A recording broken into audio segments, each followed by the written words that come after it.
Hi guys, let me show you today my favorite mid-class budget smartphone, the MEIZU M1 Note. This is a smartphone that is clearly offering quite premium features, but at a price capable of fitting much lower budget limits. Stay in the next couple of minutes to see why this smartphone is so cool. M1 Note is a 5.5-inch device, but feels very close to the 5-inch segment due to the slim bezel around the screen and sleek profile of the case. The look of the new MEIZU device will remind you very much of the well-forgotten iPhone 5C design. The plastic is nicely polished and looks quite solid. It is light enough and feels as sturdy as it should be. The main camera and its flashlight are nicely integrated in the back. The camera lens has anti-scratch surface and really makes the phone great looking and feeling in hand. The cool thing is that the MEIZU M1 Note offers a choice of colors, just like the iPhone 5C. But not the outside look of the smartphone is the key to its charm. The technology inside is of a fantastic quality for the price point. The screen has Full HD resolution, Gorilla Glass protection, GFF full lamination for less reflections and better brightness levels, up to 450 nits. But there is much more. The technology behind it is one of the best, not just in its class, but in the smartphone world in total. You can find this smartphone with the so-called MEIZU or another similar technology by AUO.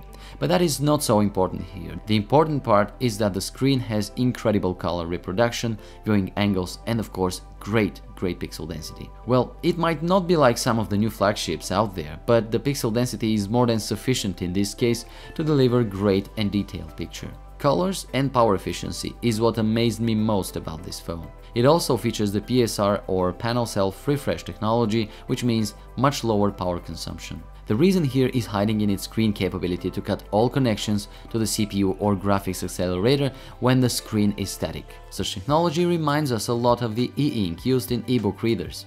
That of course is just a similarity in some of the working fundamentals, not the exact technology of course. However, in both cases you save energy.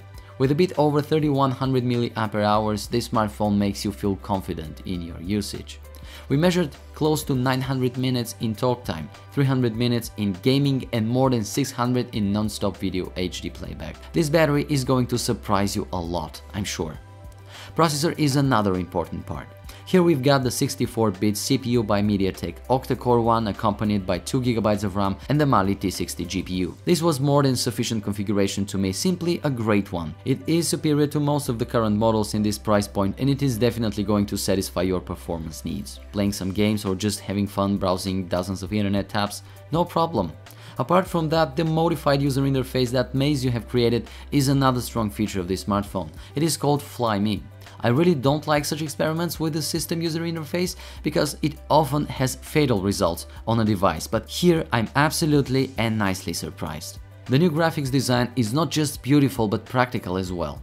The system menu is nicely organized, has a stylish look and has interesting combination of icons and titles for use with compact or more detailed menu information. You can customize some of the interface elements, but you can also use some great gesture features. You can assign different gestures to open different apps directly from sleep mode. But here is another one. The power button is situated on top, which makes it quite hard to use with one hand on this 5.5-inch device. Here's what you do then. Simply use the smart functions to wake up or sleep the screen by simply using double tap and the main and the only control key on the bottom. Yes, you heard me right, there is only one button you need to use in order to control the device, apart from volume keys and screen of course. And if you ask me, that is pretty cool. You can even choose to lighten or not the nice little circle that makes the phone equally easy to use with left or right hand. The 13-megapixel camera uses Samsung technology and looks pretty impressive on paper. It features dual color flash to fit better in different lighting situations. It has 5 elements and aperture of f2.2. However, despite some of its cool options like the 30 frames burst shot or 360-degree feature, I would say it is pretty average camera. It is a decent one, definitely, but do not ask for more than that if you ask me. The frontal one is a bit better in low light, f2.0, has 5 megapixels and wide angle lens, for wider selfies of course. Sound was something that did not impress me very much. But I hope you're not judging a smartphone by its sound qualities, especially those in the price range of 250 euros and less. By the way, did I mention that this is a dual SIM card device? It supports 4G and 2G networks. But the only thing that might look like a serious problem to many of you is the lack of dedicated SD card slot. There is simply no way to use both SIM card slots and extend your storage memory, so you'll have to live with 16 or 32GB versions and rely on the cloud for more storage, unless you decide to sacrifice one of those SIM slots and use it as a memory card slot. In this case, you're covered. Up to 32GB are readable here.